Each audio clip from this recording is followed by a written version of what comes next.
दिन रात एक कर रहे होंगे, मिडनाइट ऑयल बर्न कर रहे होंगे। पेज 135 पे आ जाए, पेज 135।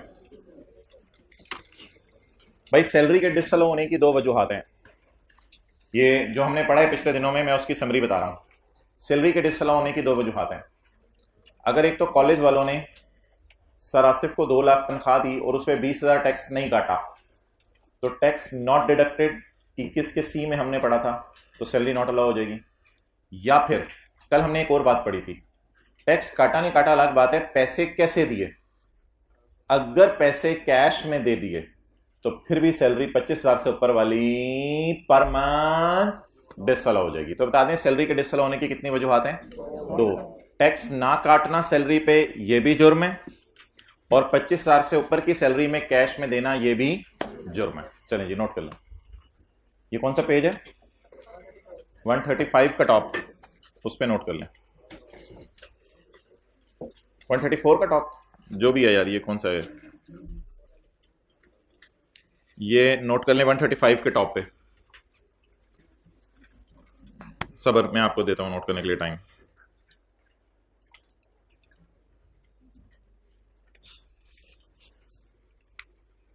तो सैलरी के डिसअलाउ होने की दो रीजंस है।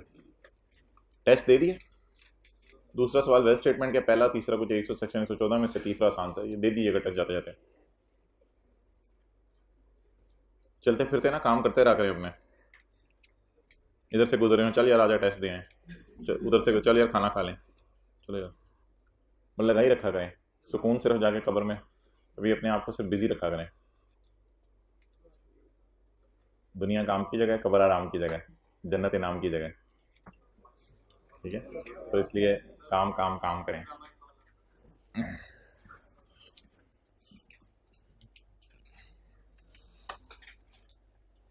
ऐसी बातें दुनिया में भी अल्लाह इनाम दे देते हैं। अच्छा जी चलें, तो सैलरी डिसअलाउ होने की कितनी रीजंस हैं? दो। टैक्स ना कटे तो भी, और 21 के एम में पड़ा था 25,000 से ऊपर की सैलरी अगर आप कैश में पे कर दें तो भी जुर्म है। अगर आपको ये बात समझ आ गई है तो आप मुझे पेज नंबर 135 पे ये वाला ज़रा एडजस्टमेंट को पढ़ देते हैं। 3 लोग हैं, असलम, बबलू और चीमा।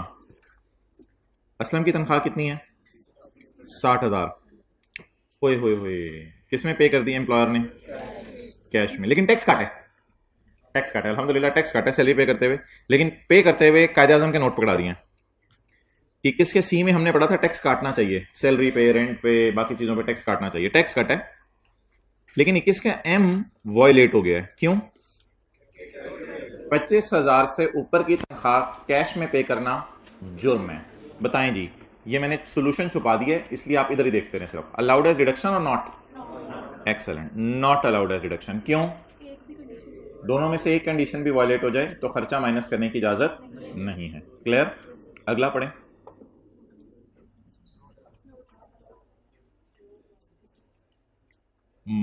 25,000 से ऊपर की पेमेंट चेक में की है, अल्हम्दुलिल्लाह, बड़ा अच्छा हो गया।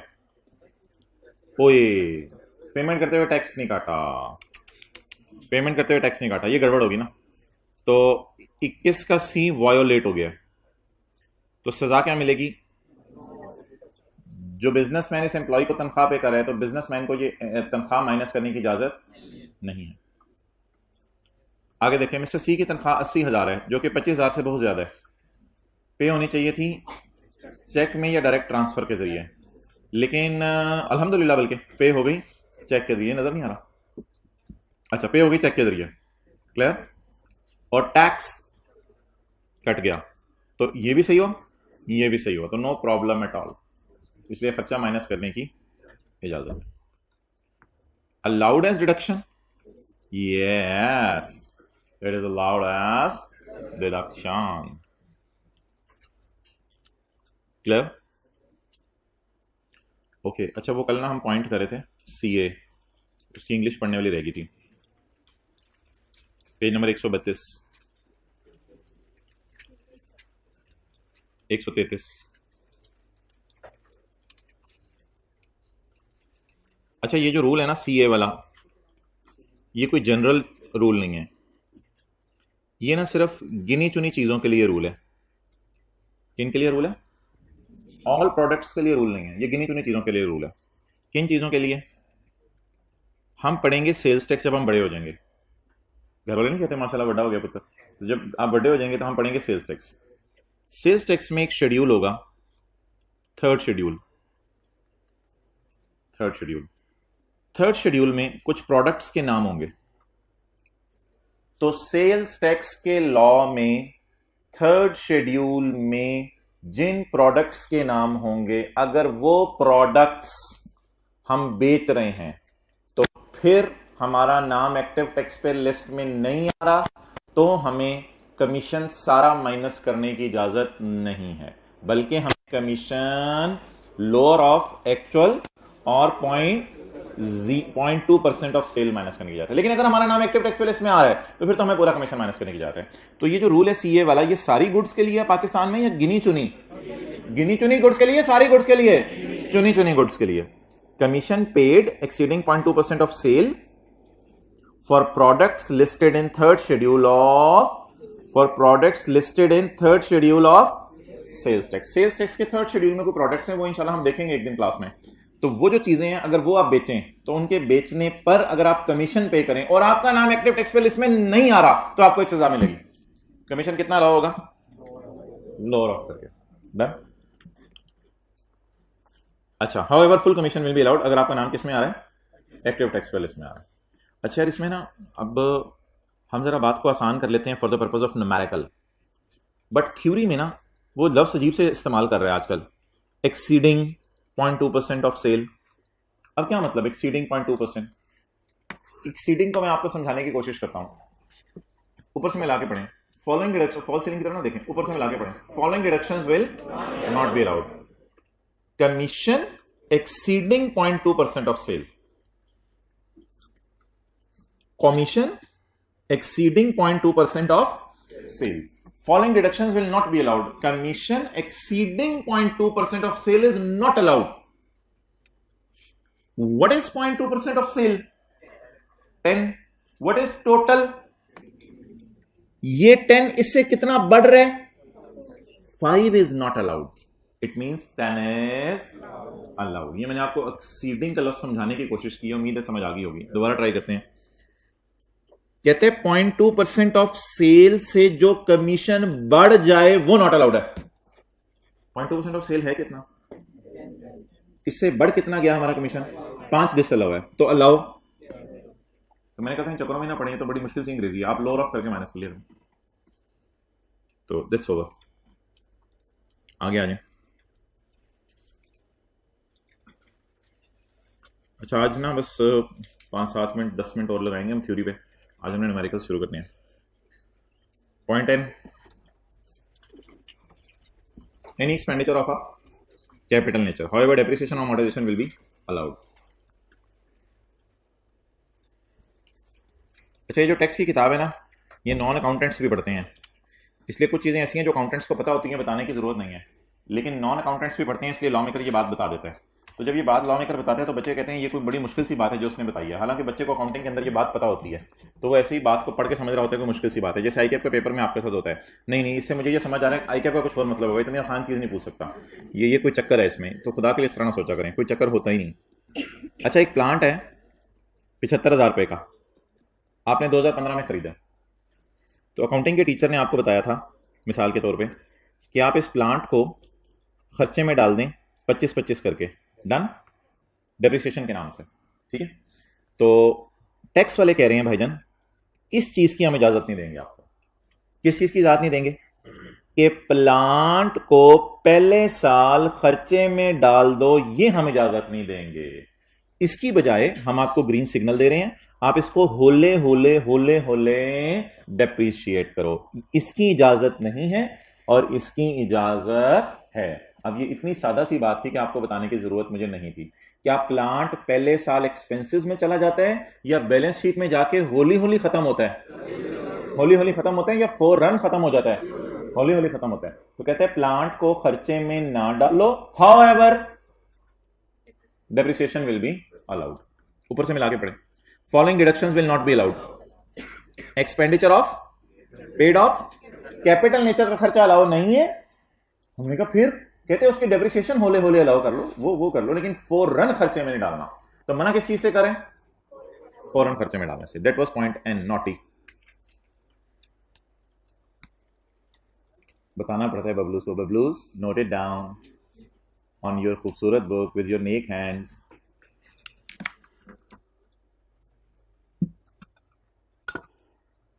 कोशिश करोगे टाइम पे आने की कल से? चलो कल आ जाना टाइम पे, संडे है, कल आ जाना।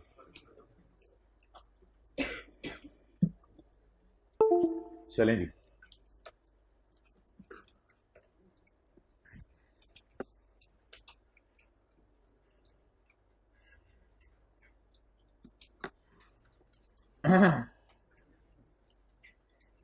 पंद्रह में प्लांट खरीदा, 15 में खर्चे में डालें या होली होली होली?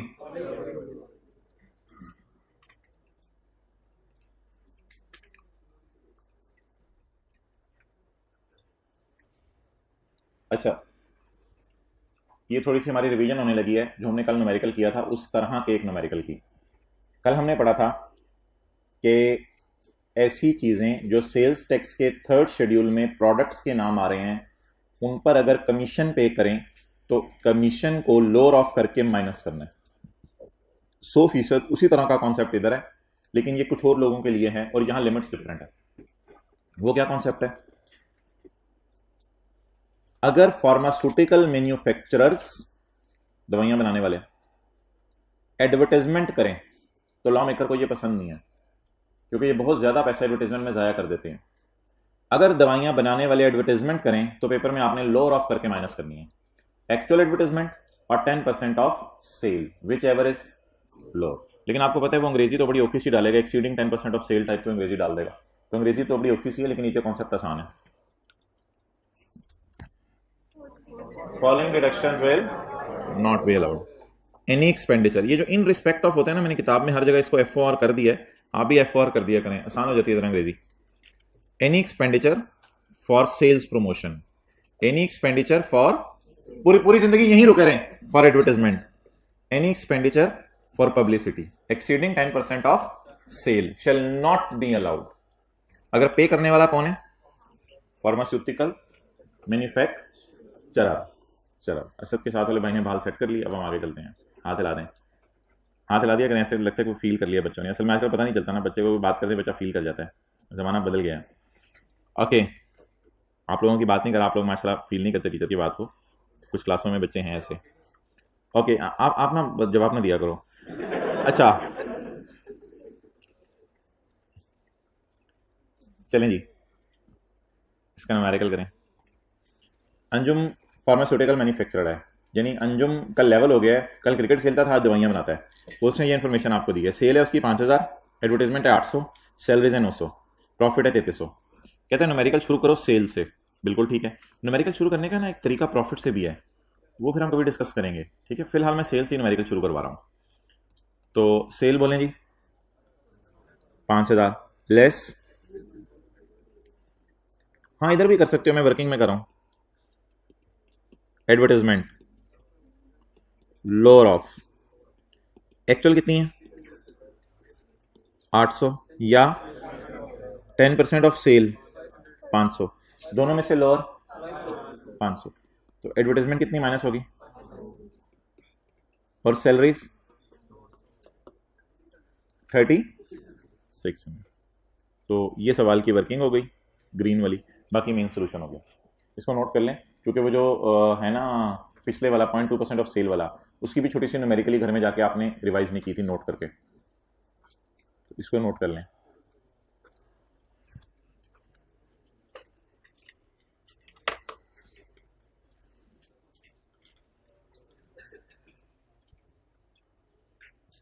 वो हजरात हाथ खड़ा करें, जब से ये कॉलेज बनाए उन्होंने छुट्टी नहीं की।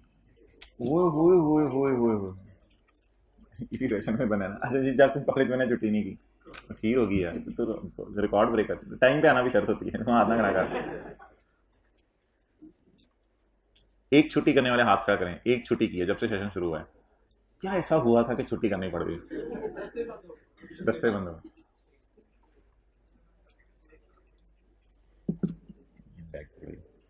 जल्दी नोट करें।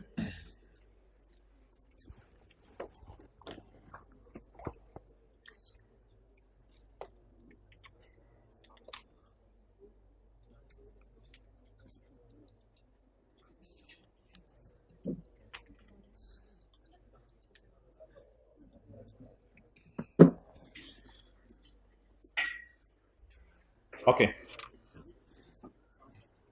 Point P, P for parrot. जी ये पॉइंट कहाँ पढ़ा है हमने?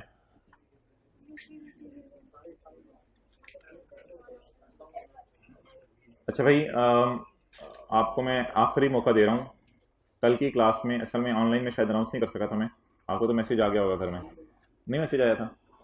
आ गया था। अच्छा, अब ना मंडे को हम 45 मिनट अपने यूटिलाइज करेंगे दो न्यूमेरिकल्स को डिस्कस करने में, चैप्टर 19 का क्वेश्चन 8 और चैप्टर 19 का क्वेश्चन 9। ये दो आप नोट कर लें, ये आप करके आइएगा। ये इंशाल्लाह जो है वो अगली क्लास के अंदर हम डिस्कस करेंगे, चैप्टर 19 का क्वेश्चन 8 और चैप्टर 19 का क्वेश्चन 9। साथ वाले के मत्थे पे लिख लें, इसको भूल जाना है। चैप्टर 19 का क्वेश्चन, ओए पकड़ लिया उसने पहली रो में, खड़े करो इसको, खड़े करो इसको, लिखो लिखो लिखो इसको मत्थे पे। चैप्टर 19 का क्वेश्चन 8 और चैप्टर 19 का क्वेश्चन 9। वो लिख रहा है, वो देखें, और वो रोक भी नहीं रहा दूसरा। अल्लाह अकबर, क्या हो रहा है इधर? चलें वापस आ जाएं। इससे से पॉइंट कहां पढ़ा आपने? नहीं, इससे से नहीं, यूटिलिटी बिल्स वो तो कैश में पे कर सकते हैं ना, वो अलग बात थी। इसी से पॉइंट कहां पढ़ा आपने?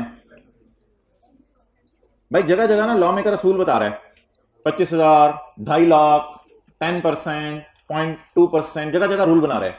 दो जगह पे लॉ मेकर ने ओपन छोड़ दिया, एक एंटरटेनमेंट में और एक बिजली के बिलों में दला के। एंटरटेनमेंट में उसने कहा था अगर लिमिट क्रॉस कर गई तो नॉट अलाउड, थोड़ा सा जजमेंटल हो गया था।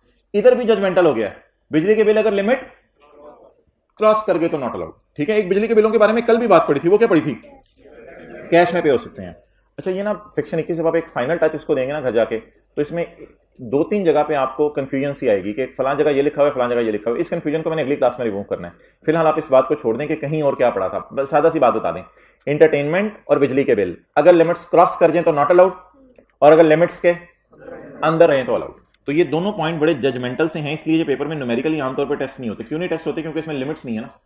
तो एंटरटेनमेंट के बारे में भी हमने पढ़ा था, लिमिट्स क्रॉस ना करें, कर जाए तो नॉट अलाउड। और बिजली के बिलों के बारे में हमने आज पढ़ लिया, क्या? अगर लिमिट्स क्रॉस कर जाए तो following deductions will not be allowed, any expenditure on account of बिजली के bill in excess of limits. चलेंगे। अच्छा, अब ना अगली क्लास में इंशाल्लाह हम बात करेंगे, बिजली के बिल इधर भी नजर आ रहे थे, एक और पॉइंट में भी नजर आ रहे थे, फाइन भी आपको 2 पॉइंट्स में नजर आ रहा था, तो उसमें जो थोड़े थोड़े इख्तिलाफ हैं वो इंशाल्लाह अलग से डिस्कस करेंगे। फिलहाल अलग अलग प्रोविजंस को समझ लें। ये पॉइंट क्यू को पेंडिंग कर दें क्योंकि हमने सेल्स टैक्स एक्ट नहीं पढ़ा हुआ अभी।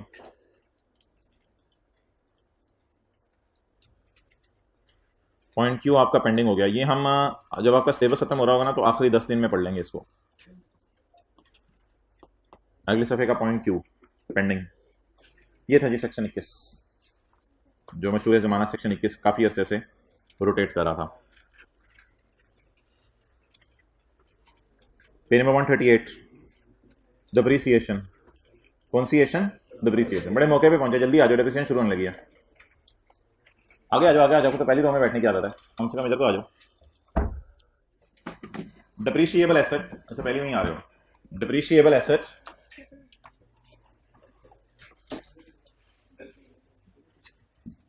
डिप्रिशिएबल एसेट वो होता है जिसमें 3 खासियतें पाई जाएं। नंबर 1, इसकी लाइफ 1 साल से। डिप्रिशिएबल एसेट कौन सा था? Plant, machinery, computer, furniture. Life 1 साल से ज्यादा हो, इसकी वैल्यू लूज होती हो इस्तेमाल करने से। और तीसरी बात, सारा बिजनेस में इस्तेमाल हो रहा हो या थोड़ा सा बिजनेस में इस्तेमाल हो रहा हो।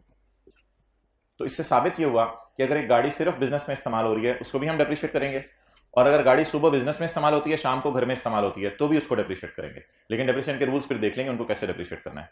तो डेप्रिशिएबल एसेट वो है जिसमें 3 बातें पाई जाए। नंबर 1, इसकी लाइफ 1 साल से ज्यादा होनी चाहिए, इस्तेमाल करने से ये वैल्यू लूज करता हो, सारा बिजनेस में यूज हो रहा हो या थोड़ा सा बिजनेस में यूज हो रहा हो। Depreciable asset means any tangible, movable property और इमूवेबल प्रॉपर्टी। टेंजिबल से मुराद है डेप्रिशिएबल एसेट को टच किया जा सकता है, प्लांट को, मशीन को, बिल्डिंग को टच किया जा सकता है। इंटेंजिबल्स का सेक्शन अलग है, इनको टच किया जा सकता है। लेकिन ये 2 किस्म की चीजें होती हैं, या मूवेबल या इमूवेबल। मूवेबल से क्या मुराद है? Plant, furniture, computer. इमूवेबल से क्या मुराद है? बिल्डिंग। तो बिल्डिंग को टच नहीं किया जा सकता। तो depreciable asset means any tangible, land को तो डेप्रिशिएट ही नहीं करते ना। Depreciable asset means any tangible, movable property और immovable property other than unimproved land. कहते हैं एक लैंड को मैं डेफिनेशन से बाहर निकाल रहा हूं जिस लैंड का आपका शायद डेप्रिशिएट करने को दिल चाहे, कहते हैं लेकिन मैं इजाजत नहीं देता। एक ऐसी लैंड जिसमें आपने पांव रखा और थोड़ी देर बाद आपका मुंह नजर आ रहा था, उसे कहते हैं दलदल। क्या कहते हैं? दलदल। तो आप दलदल को कहते हैं डेप्रिशिएट नहीं कर सकते, क्योंकि आप उसको डेप्रिशिएट किया तो आप भी डेप्रिशिएट हो जाएंगे। तो इसलिए दलदल को इसने डेप्रिशिएबल एसेट की डेफिनेशन से क्या निकाल दिया? बाहर निकाल दिया। तो लिख लिया आपने दल दल, लिख लें दल दल, दल दल। अंग्रेजी में क्या कहते हैं? Going going down. हाँ जी। Depreciable asset means any tangible और मूवेबल प्रॉपर्टी, और structural improvement property. Structural improvement में देखूंगा इधर क्या है, structural improvement on immovable property owned by a person. अच्छा, लैंड को ओन करना जरूरी है, ये ना हो कि आपका बिजनेस हो और पीछे में लेवल हो, सबकी लैंड अप्रिशिएट करके आप अपनी किताबों में माइनस कर रहे हो। तो अपनी लैंड अप्रिशिएट करनी है, सबकी अप्रिशिएट करके खर्चा बुक करना है, अपनी लैंड अप्रिशिएट करनी है। ओके, लैंड नहीं मात्र, लैंड कहां से मेरे मुंह में आ गया? लैंड को तो डिप्रिशिएट नहीं करना, अपने एसेट्स डिप्रिशिएट करनी है, अपनी बिल्डिंग डिप्रिशिएट करनी है, अपनी मशीन डिप्रिशिएट करनी है, अपनी बिल्डिंग डिप्रिशिएट करनी है। ओके, बट की बात मैं बाद में करता हूं, ये थोड़ा अजीब सा बट है। आपका तो भोलू बट अच्छा दोस्त है, ये कोई और बट है। स्ट्रक्चरल इंप्रूवमेंट क्या होती है? स्ट्रक्चरल इंप्रूवमेंट होती है बिल्डिंग के ऊपर आप साथ रोड बना दें, ड्राइववे हो जाए, कार पार्किंग हो जाए, रेलवे लाइन हो जाए, ब्रिज हो जाए, टनल हो जाए, एयरपोर्ट हो जाए, एयरपोर्ट रनवे, कैनाल, जंगला, वाटर और सीवरेज पाइप्स, ड्रेनेज, लैंडस्केपिंग और डैम। तो इसको ऐसे तो कुछ याद कर लीजिएगा कि एक भालू जा रहा था, बिल्डिंग से रोड पे जंप मारी तो ड्राइववे पे आ गया, तो कार पार्किंग में गाड़ी पार्क करके रेलवे लाइनों पे चलने लग गया, तो सामने ब्रिज आया तो टनल में गिरा, तो एयरपोर्ट रनवे सामने थी, तो बेचारा जंगले में फंस गया, तो वाटर की पाइपों से ड्रेन होता हुआ लैंडस्केप पे आ गया, अब डैम में पाया जाता है। तो ये स्ट्रक्चरल इंप्रूवमेंट है। ओके, अब यार ये बट बड़ा इंपॉर्टेंट है कोई क्लास में बट? ये बट बड़ा इंपॉर्टेंट है। वो जो बट क्लास में वो तो अशरफुल मखलूक है ना, ये बट बड़ा इंपॉर्टेंट है।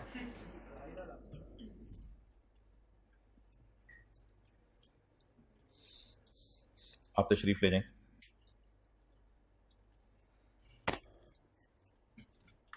ये इन रेयर सरकमस्टांस कभी कभी, सीए करा रहा हूं मैं, तो बातें कर रहे हो, चुप। इन रेयर सरकमस्टांस कभी कभी एफबीआर वाले आपको इजाजत दे देंगे कि पूरी कॉस्ट ऑफ एसेट को अलाउ कर देंगे खर्चे के तौर पे एसेट खरीदते ही। हालांकि मैंने आपको कहा था ये अलाउ नहीं है, आजा। हालांकि मैंने आपको कहा था ये अलाउ नहीं है, खरीदते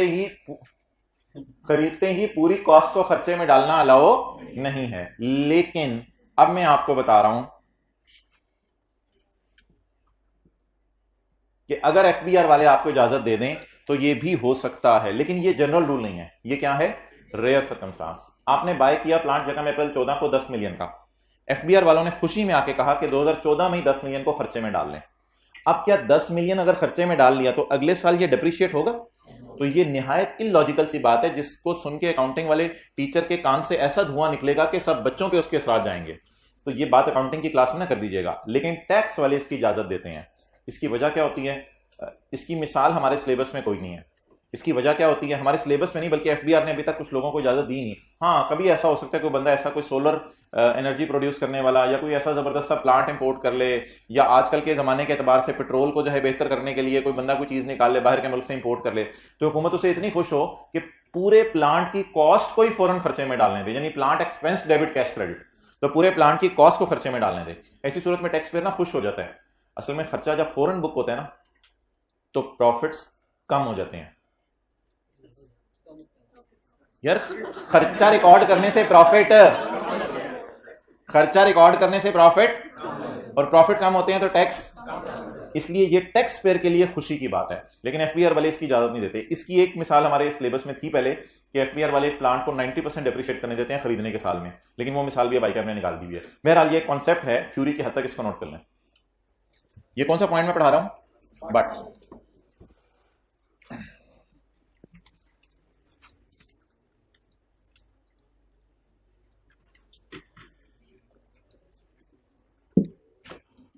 असद जरा खड़े होकर नजर मारो, कुछ सो तो नहीं राज? जा गए, वो इशारा कर रहे हैं। जो सोता है वो मिस करता है।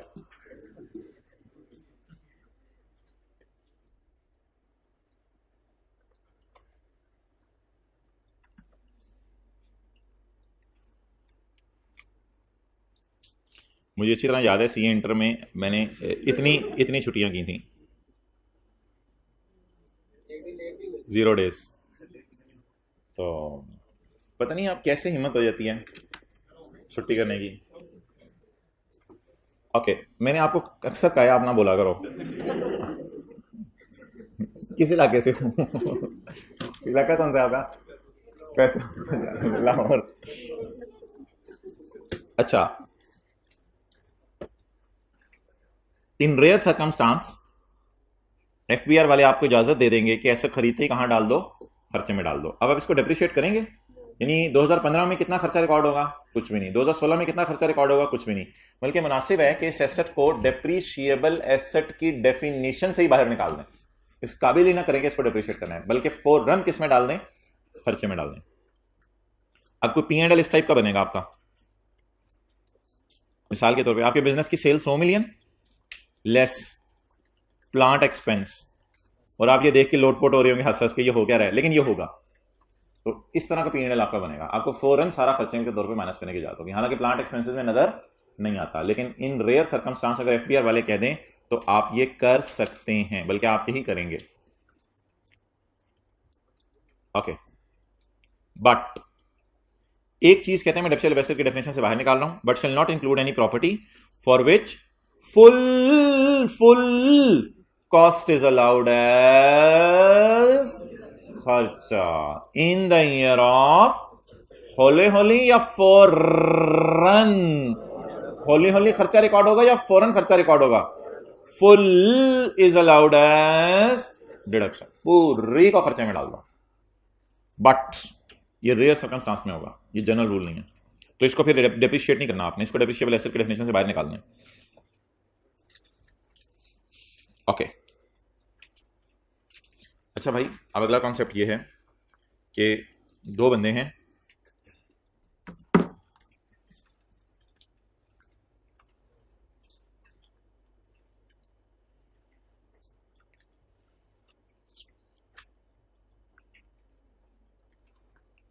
ये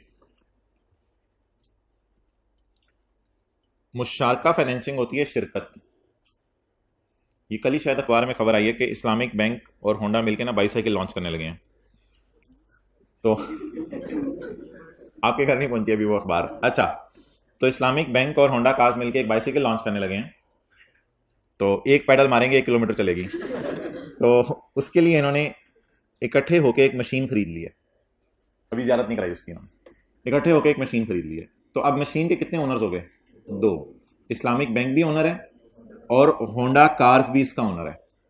ये जो मशीन खरीदी गई है, इस मशीन को अब डेप्रिशिएट कौन करेगा? बैंक कहेगा मेरा भी थोड़ा सा हिस्सा है मशीन में। बैंक ने लोन नहीं दिया, मशीन दोनों ने पैसे डाल के मशीन खरीदी है। बैंक कहेगा मेरा भी थोड़ा सा हिस्सा है, और होंडा कहेगा मेरा भी मशीन में थोड़ा सा हिस्सा है। तो दोनों डेप्रिशिएट करेंगे। तो लॉ मेकर कहते हैं नहीं, असल में ये मुशारका होता है डिमिनिशिंग मुशारका। डिमिनिशिंग मुशारका क्या होता है कि आहिस्ता आहिस्ता ये शिरकत खत्म होती जाएगी। क्या मतलब? यानी जैसे जैसे होंडा अपने पाँव पे खड़ा होगा, वैसे वैसे मशीन के पैसे बैंक को वापस करता रहेगा। करते करते करते करते करते 4-5 साल बाद एक ये वक्त आएगा कि होंडा अपने पाँव पे इस लेवल तक खड़ा हो जाएगा कि सारे पैसे बैंक को वापस कर देगा। ये शिरकत खत्म हो जाएगी। आज के बाद तो ये एसेट है ही सिर्फ होंडा का। तो लॉ मेकर कह रहे हैं पहले दिन से ये ज्यूम कर लो for the purpose of depreciation कि ये एसेट किसका है? होंडा का।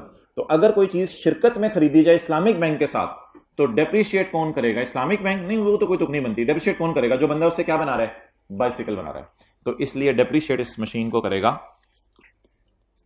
होंडा।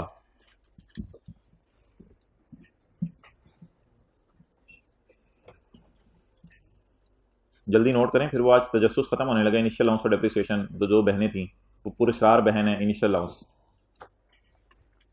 जी जी, और वो अलग से पढ़ना है हमने, नीचे रूल है सेक्शन 28 में।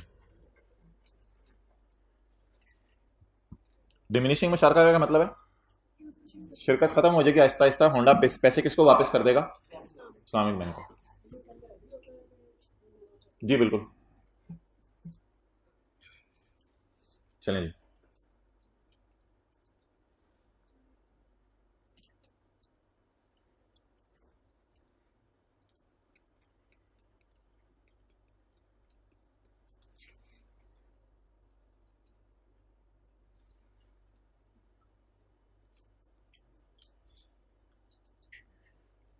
मशीन से बाईसाइकिल मैन्युफैक्चर होने हैं।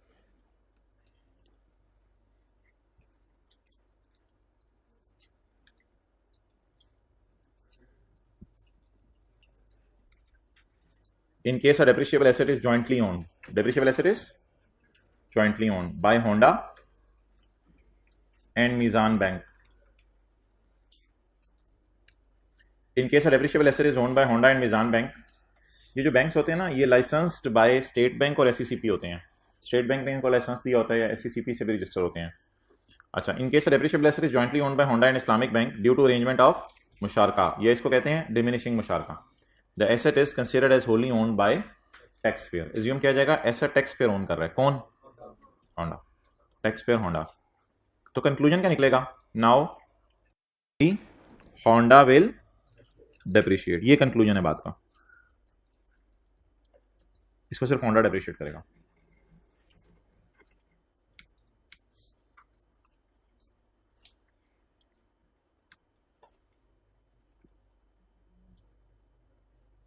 Okay,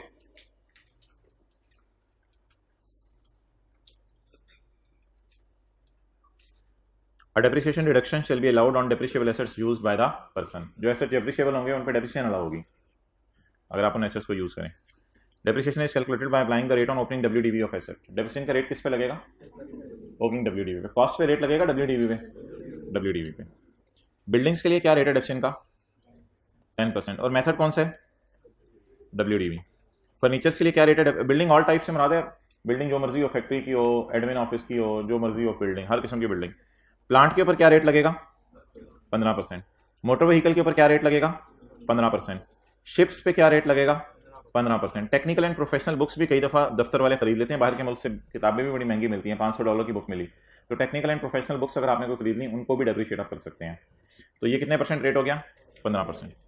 computer and allied item such as printer, monitor, चूहे की दुम इतनी लंबी होती है वो जाके सीपीयू के अंदर। अच्छा, and IT related plant and machinery. इसका क्या मतलब है IT related plant and machinery?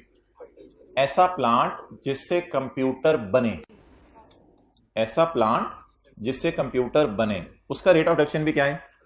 30%। वैसे प्लांट्स का रेट क्या है? 15%। जनरली प्लांट्स का रेट क्या है? 15। लेकिन एक्सेप्शन क्या है कि प्लांट का रेट कब 30% होगा? ये रेट्स ना पेपर में गिवन होंगे, ये ना अगर मैं अकेले में बैठ के याद कर रहा हूं।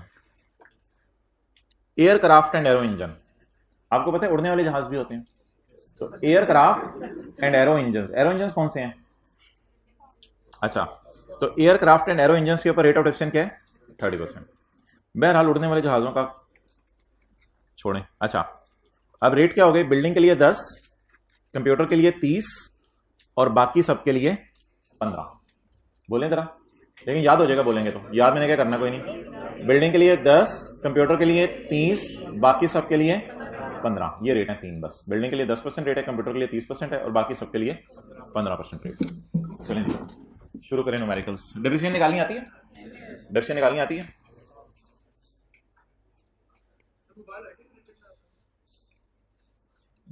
जी, उस नहीं, कंप्यूटर्स में ना डालो, उसको दूसरे में डाल दो। टेंजिबल एसेट्स,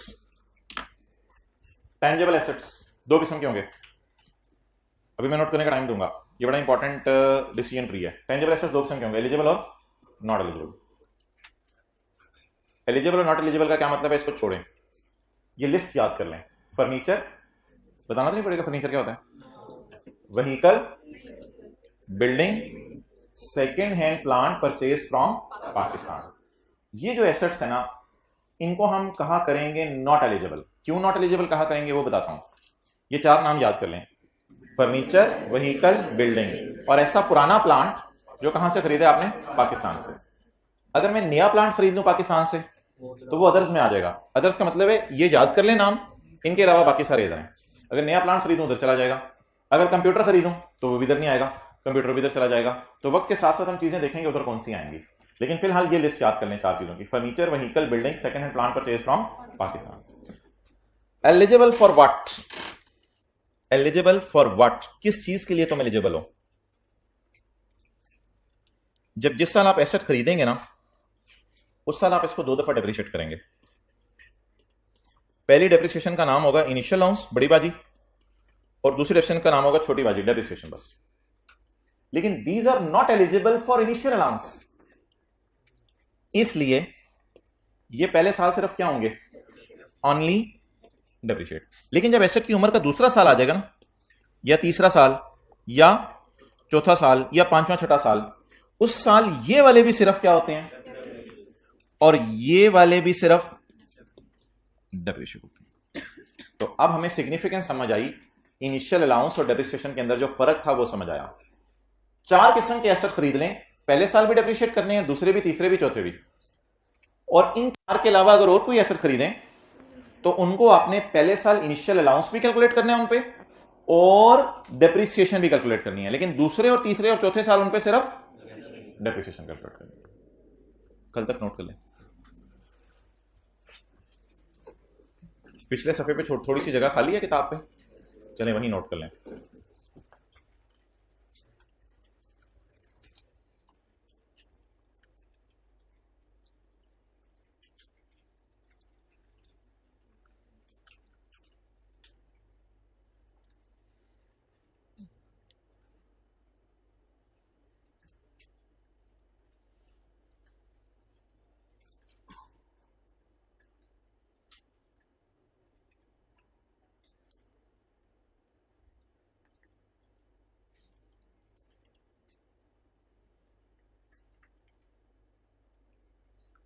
ओके,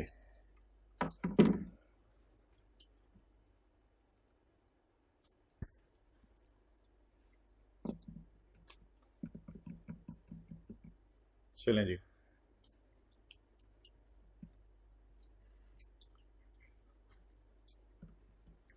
अच्छा, इनिशियल अलाउंस का रेट हम जाके देख लेते हैं कितना है।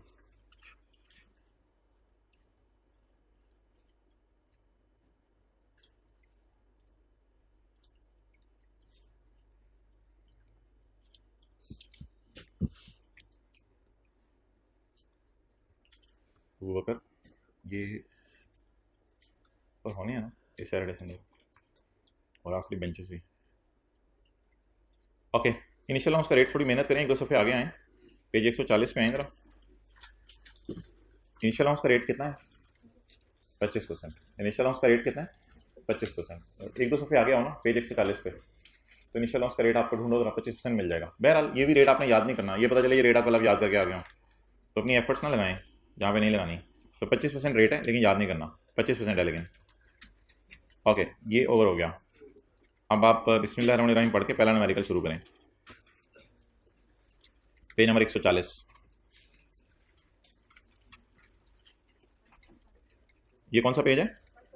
141। पेज नंबर 141 पे आ जाए जी, पहला न्यूमेरिकल शुरू करें। डेप्रिसिएशन के छोटे छोटे न्यूमेरिकल उसी तरह के जिस तरह आप इंट्रो पेपर 1 में करते थे। मिस्टर उमर ने परचेज किया क्या? फर्नीचर। किस दिन? 13 मई 2021 को। कितने का खरीदा? 50,000 का। कैलकुलेट डेप्रिसिएशन फॉर 21 है, 30/21 को पहला साल खत्म होगा ना। एंड कैलकुलेट डेप्रिसिएशन निकालने से page 141। Calculate depreciation for 21, for 22 and for 23। चलें जी, रजिस्टर निकाल लें, कैलकुलेटर निकाल लें। जिसका सोल्यूशन किताब में हुआ हो उसको किताब में दोबारा नोट करके किताब को परेशान ना करें, उसके भी जज्बात हैं। तो शुरू करें जी, बताएं जी। एसेट का नाम फर्नीचर है। चलें जरा 2 बातें मुझे बता दें फर्नीचर के बारे में।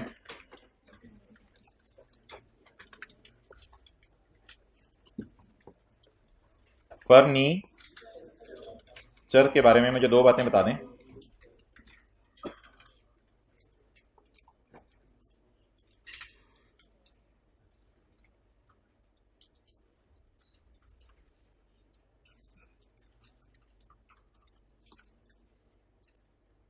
आप इधर आ जाएं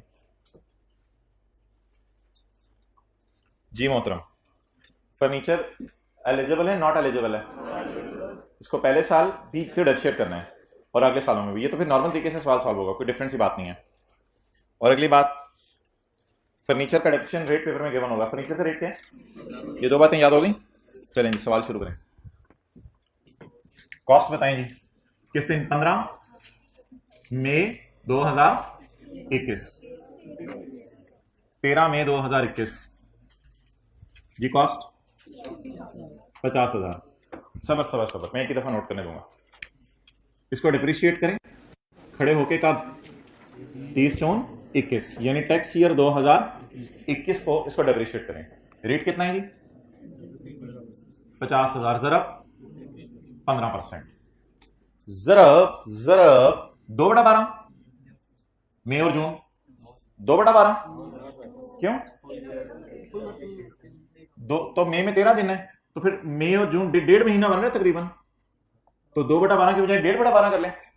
ये जरा ज्यादा बेहतर है। 2/, वैसे बात कर रहा हूं आपसे यार, मई और जून पूरा आप कह रहे हैं इस्तेमाल नहीं हुआ, तो मई का आधा महीना इस्तेमाल हुआ और जून का पूरा महीना इस्तेमाल हुआ, तो 1.5 महीना तकरीबन इस्तेमाल हुआ। मान जाए, कोई ऐसी अजीब बात नहीं करा, 1.5 महीना तकरीबन इस्तेमाल हुआ, तो 1.5/12 तो शायद सेंस दे रहा है, लेकिन आपको 2/12 की कोई तुक नजर नहीं आ रही थी, क्योंकि 2 महीने पूरे इस्तेमाल नहीं हुआ। लेकिन लॉ मेकर अपनी तुक लेके आएगा। लॉ मेकर कहते हैं 6/12, 6/12, 6/12, 6/12, 6/12। It is not 6/12। Are you mad? Yes I am mad. 6/12, 6/12, 6/12।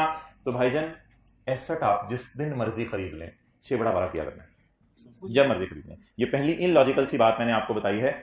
मैं तकरीबन 6 से 7 इलॉजिकल बातें हैं जो आपकी अकाउंटिंग से डिफरेंट होंगी। आज पहली बात आपको बता दी।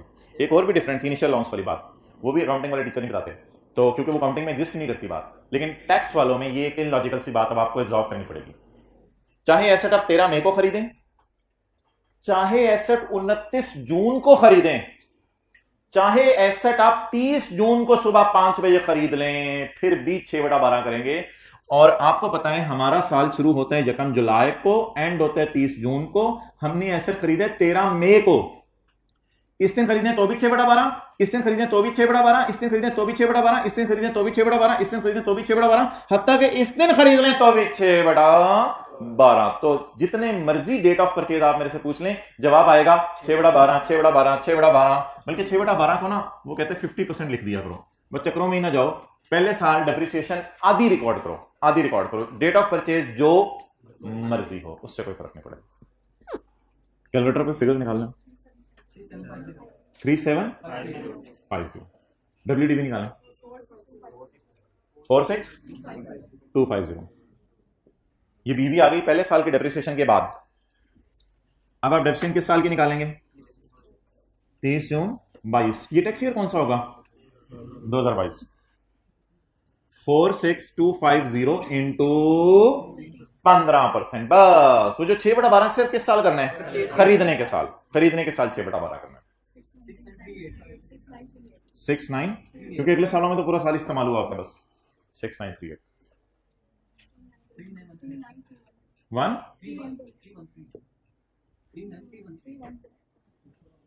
39। ओके,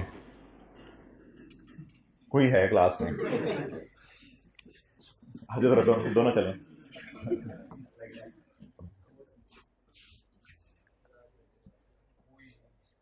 ठीक है।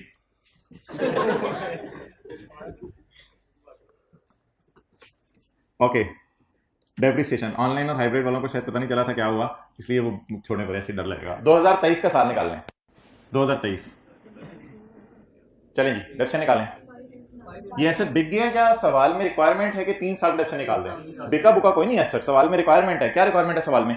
21 की डेप्शन निकालो, 22 की निकालो और 23 की निकालो। निकालो इंटू 15% जी 97। फाइनली बताएं बीवी क्या आई? 33416 इज फाइनल बीवी। चलें कैलकुलेशन कर लें।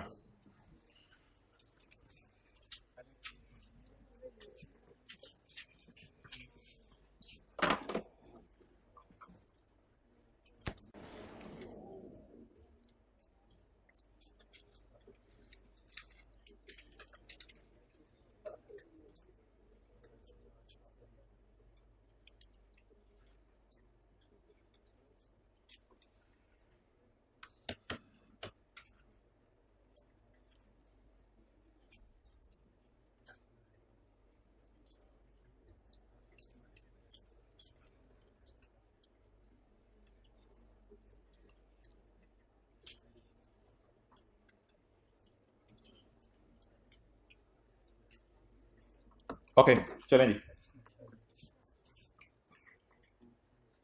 अगला सवाल।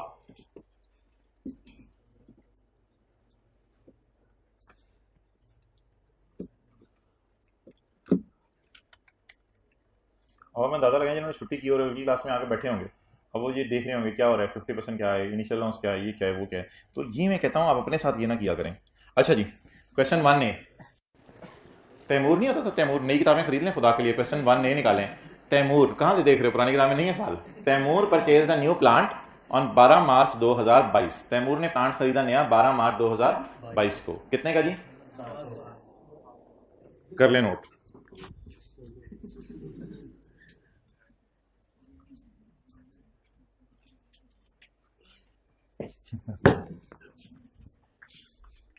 मिस्टर तैमूर ने क्या खरीदे, नया प्लांट। कितने लोग कहते हैं ये प्यार से भी कहा जा सकता है। अच्छा जी, तो mister Taimur purchase the new plant on 12 March 2022 costing rupees 700। Calculate the depreciation for 22 and 23। 22 और 23 की डिप्रेशन निकालनी है। अच्छा, प्लांट नया है पुराना है, और तैमूर पुराना है। अच्छा, तो प्लांट जरा देखें किधर आ रहा है, देख लें इधर, दी हुई है फीस, देखो इधर प्लांट किधर आ रहा है, पुराना है या नया है। सेकंड हैंड प्लांट तो नहीं है ना, बल्कि कौन सा प्लांट है, इसमें और भी तफसीलें मैं इंशाल्लाह बताऊंगा। फिलहाल सेकंड हैंड प्लांट है, ये तो नया प्लांट है। तो नए प्लांट के साथ क्या सलूक करना है, पहले साल इनिशियल लॉस भी निकालना है और डिप्रिसिएशन भी निकालनी है, और अगले साल सिर्फ डिप्रिसिएशन निकालनी है। क्लियर। अच्छा जी, प्लांट का डिप्रिसिएशन का रेट 25 नहीं, डिप्रिसिएशन का रेट, प्लांट का डिडक्शन का रेट 15% और इनिशियल अलाउंस का रेट 25%। चलें जी, कॉस्ट बता दें 700, डेट ऑफ परचेज 12 मार्च 2022। अच्छा जी, कॉस्ट कितनी हो गई जी, 700, date of purchase 12 March 22। Depreciation ना ना ना ना ना ना, डिप्रिसिएशन की पुरस्रारबाजी, इनिशियल अलाउंस, इनिशियल अलाउंस पकड़े जी 700 को, और ये 2022 में ही कैलकुलेट हो रहा है, अभी हम 22 में ही खड़े हैं। 700 मल्टीप्लाइड बाय 25%। इनिशियल अलाउंस का रेट या डिडक्शन का रेट, लेकिन इसमें कोई छेबड़ा बारह नहीं है, इनिशियल अलाउंस में कोई छेबड़ा बारह नहीं है। 170 एक दफा और डिप्रिशिएट करें, एक दफा और डिप्रिशिएट करें, लेकिन अब डिप्रिसिएशन के नाम से, गैर पुरस्कार, अब डिप्रिसिएशन के नाम से। लेकिन लेकिन लेकिन लेकिन बीवी बीवी बीवी को पकड़ना है, BV 525। You are not suppose to hold the cost, please please note it down. 525 को पकड़ना है, गलती से 700 को नहीं पकड़ना, डिप्रिशिएट करने के बाद वाली फिगर को पकड़ना है, इनटू। लेकिन खरीदने के साल में एक और फैक्टर लगाना है, खरीदने के साल में एक और फैक्टर लगाना है, ये फैक्टर सिर्फ डिप्रिसिएशन पे लगाना है, ये फैक्टर इनिशियल लॉस पे नहीं लगाना, और इस फैक्टर का नाम है 6 बड़ा 12, 6 बड़ा 12, 6 बड़ा 12, 6 बड़ा 12, 6 बड़ा 12, 6 बड़ा 12, 6 बड़ा 12। ये हम स्टिल खड़े हैं 30 जून 22 पे, और ये टैक्स ईयर है 2022 का, स्टिल हम 30 जून 22 पे खड़े हैं। 486 22 की डिडक्शन निकाली कितनी दफा, 2 दफा। अब किसकी निकालनी है, 23 की। 486 इतना है इनटू डिडक्शन का रेट, इनिशियल लॉस का, डेप्रिसिएशन का। फर्स्ट ईयर में क्या करना था, इनिशियल लॉस भी, और सेकंड और थर्ड और फोर्थ ईयर में सिर्फ ऑनली डिप्रिसिएशन। जी बोले 70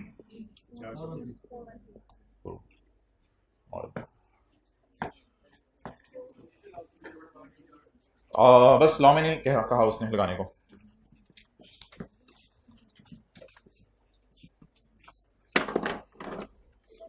ये ना जिस भी सवाल में आपके जहन में क्यों आ रहा हो ना, वो टेक्स्ट की क्लास में ना पूछा करें, क्योंकि ये हमारी ड्यूटी बस ये है जानना कि लॉ में लिखा क्या हुआ है, क्यों लिखा हुआ है ये तो एफबीआई जाने।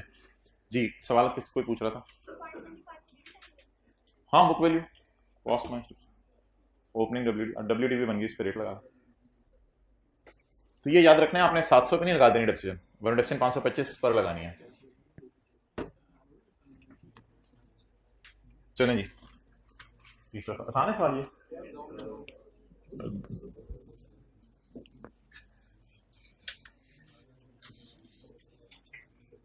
चलें जी,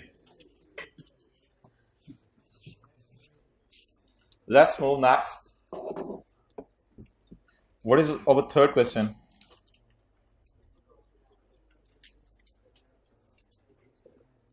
We purchased a building costing rupees 4,25,000 on 15 मई 2021. ये कौन सा साल है? 2021 का. बिल्डिंग इज बिल्डिंग बिक गई. Building is sold for 2 lakh. अच्छा, यहां से ऐसे कोई चीज जाती हुई महसूस हो रही है मुझे. अच्छा, building is sold for 2 lakh on January 15 2023. ये कौन सा साल है? 23. तो date of year of purchase 21. Year of disposal calculate depreciation for 21/22. Calculate depreciation for 21/23 and calculate gain loss on disposal. वो 2023 में कैलकुलेट होगा. तो बिल्डिंग, 2 चीजें जरा मुझे बता दें. बिल्डिंग कहाँ है? बिल्डिंग यहाँ है. तो इनिशियल अलाउंस नहीं लगाना है इस पे, सिर्फ क्या लगानी है? पहली बात ये होगी. दूसरी बात, डिप्रेशन का रेट बिल्डिंग का 15%. बिल्डिंग का रेट देखने भी नहीं आते, यानी पेपर में आखिरी सफे पे दिए होंगे वो भी आप देखेंगे नहीं अपनी तरफ से होंगे. तो बिल्डिंग का रेट 10%. कितनी दफा जूता उतरवाते हैं, जूता उतार के आ जाएगा. अच्छा जी, चलें जी, क्वेश्चन नंबर 2 स्टार्ट करें.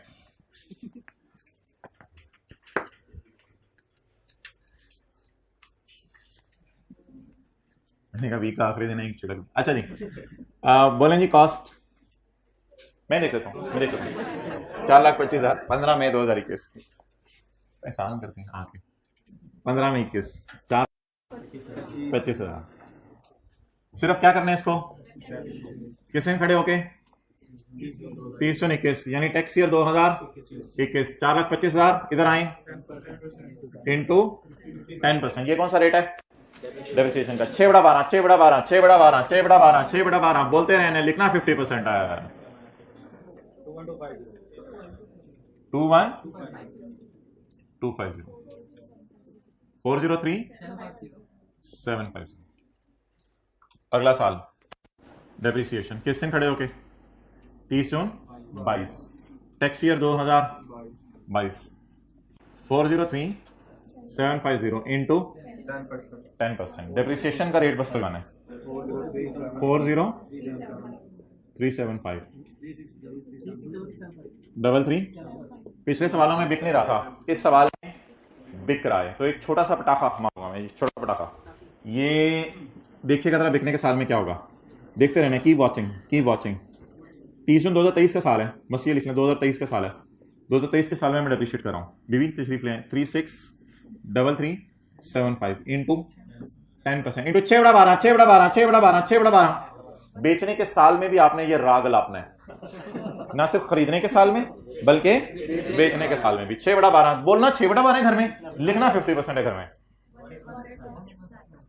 18 बेटा क्या हो गया अम्मी? 6/12 6/12 6/12. वो हॉस्टल में फोन ऑन करके. अच्छा जी 206. वो शहजादे हाथ खड़ा करें जिन्होंने ये तीसरा सवाल है तीनों के तीनों नोट नहीं किए. कुछ नहीं कहूंगा हाथ खड़ा करें. शर्म तुमको मगर नहीं आती. स्लीपिंग मोड में क्यों होते हैं क्लास में?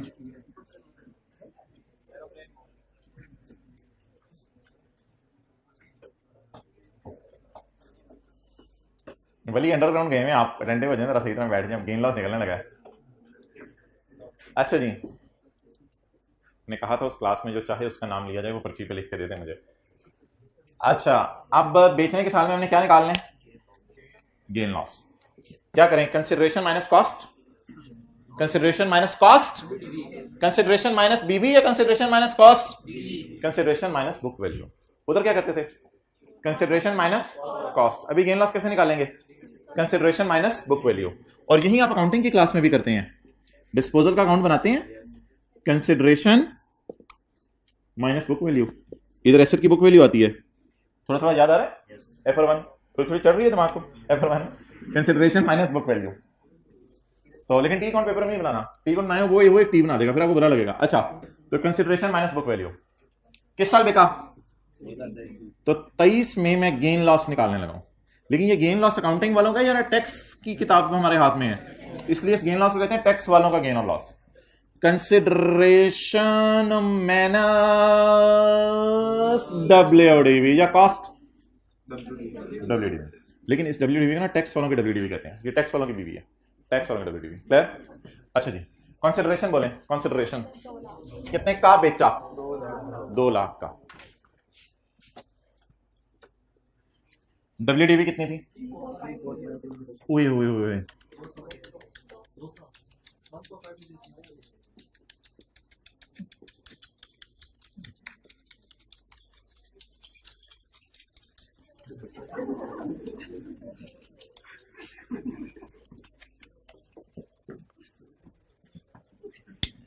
ये आफ्टर शॉक्स है।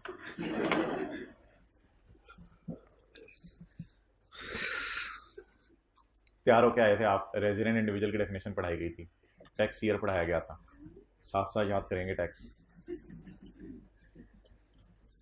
बिजनेस का चैप्टर तो साथ साथ याद करें ना, वो जज्बे कहाँ मर जाते हैं।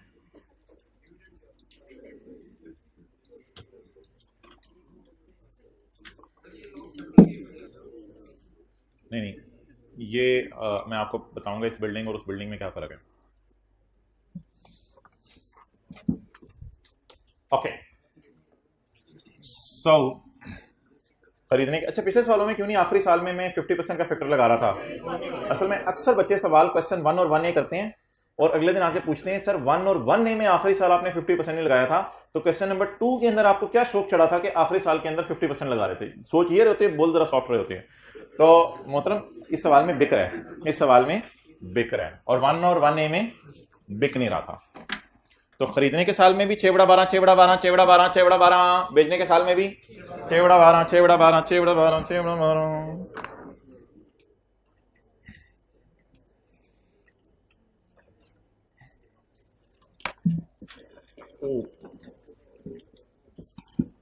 अच्छा, बुक वैल्यू की डेफिनेशन अब आपने मेरे साथ देखनी है। बुक वैल्यू की definition,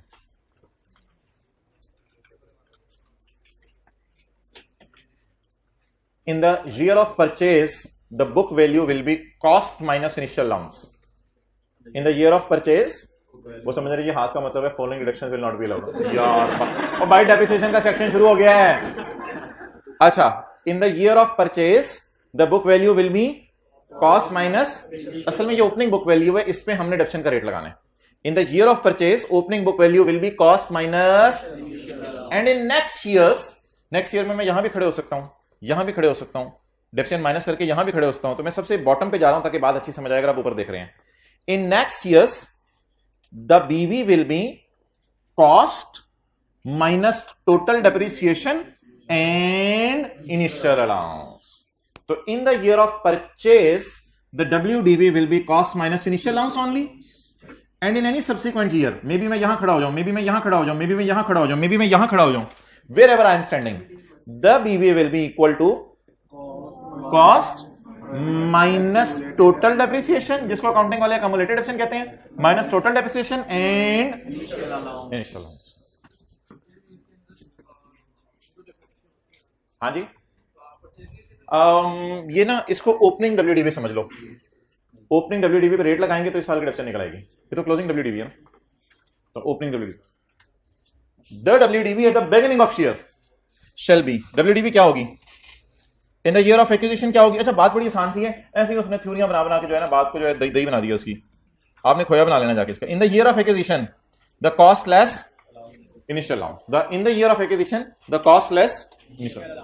how opening BV will be calculated, in the year of purchase the cost minus in the next years, ट्राई करें बोले, okay, in the next years the cost less total depreciation including पुरस्कारबाजी। So in the year of purchase the cost minus initial allowance, and in any subsequent year the BV shall be equal to the cost minus total depreciation including initial allowance। ये ना एक बहुत अच्छी चीज़ जो है आप लोगों के अंदर पैदा हो रही है, और ये पता नहीं ये गालिब होता तो कितने शेयर किया जाता आप पे। कभी कब्र पे जाएं उसकी। अच्छा, दिल्ली में है तो कोई नहीं, इंडिया का वीज़ा तो आसान ही है, मुश्किल नहीं है मेरे ख्याल से। Question 44, page 168। 44 होता है 44 गाइस। Question 44, page number 168। आपको क्या हो गया है? अंडर द प्रोविजंस ऑफ खालाजी का ऑर्डिनेंस 2001 प्रिपेयर्ड इन द मौजूदगी ऑफ खालूजी, discuss the prescribed limits for deduction of entertainment. Entertainment की लिमिट्स बता दें, 6 नंबर हैं। वो जो फॉरेन कस्टमर थे, फॉरेन सप्लायर्स थे, ओपनिंग ऑफ ब्रांचेस था और हेड ऑफिस के एक्सपेंसेस एलोकेट हो रहे थे। तो ये 6 नंबर का सवाल आई कि अपने बनाने की कोशिश की है। जो बच्चे कहते हैं हमने साथ साथ रट्टा नहीं मारना। क्वेश्चन 35, अकरम नहीं होता था, उसने अभी अभी ना एडवर्टाइजिंग एजेंसी खोली है और नाम उसने आजाद एडवर्टाइजिंग रखा ताकि मुझे भी पहचाने ना। फॉर इंट्रोड्यूसिंग इस बिजनेस, अपने बिजनेस को इंट्रोड्यूस कराने के लिए, टू बोथ जॉन सिम्पसन को भी मैं कैच करूंगा उधर बाहर के मुल्क में, और इधर अकरम और इधर बशीर और अंजुम को भी नहीं छोड़ूंगा। He has allocated a considerable chunks, ये चंक्स वो नहीं जो पिज्जे में डाले जाते हैं। He has allocated considerable chunk of marketing budget, यानी कि उसने अच्छा खासा पैसा मार्केटिंग में झोंक दिया है अंडर एंटरटेनमेंट, एंटरटेनमेंट के नाम से। Under the income tax ordinance 2001 advise Akram about the limits for entertainment. Entertainment की लिमिट्स बताएं। 7 नंबर का सवाल है, वही वाली जो अभी आपको बताएंगे। तो पहले जो पेपर आया करते थे वो जरा सिनेरियो बेस्ड टाइप आया करते थे, आजकल आपके जो पेपर आ रहे हैं वो जरा सीधे सीधे आ रहे हैं। अच्छा, तो दोनों सवालों का जवाब क्या है? वही वाला नहीं। क्वेश्चन 26 का 2, बस 26 का 2 और फिर जाओ।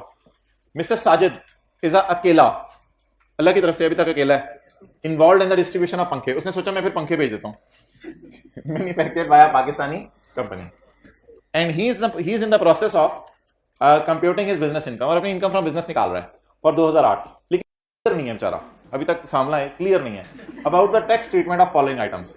नीचे वाली जो चीजें आ रही हैं उनके बारे में ये क्लियर नहीं है। दिल काले को मुंह काला चंगा।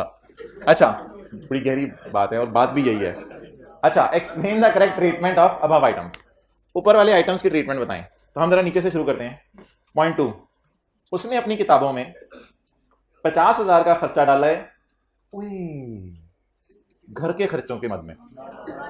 उसने अपनी किताबों में बैग में तुझे जफ्फी पाई बैग ना जाना है। अच्छा, उसने अपनी किताबों में 50,000 का खर्चा डाला है, तो बता दें ये घर का खर्चा है। हमने एक लफ्ज पढ़ा था सेक्शन 21 में, पर्सनल एक्सपेंडिचर। तो पर्सनल एक्सपेंडिचर होने की वजह से ये माइनस करने की इजाजत नहीं है। तशरीफ ले जाए।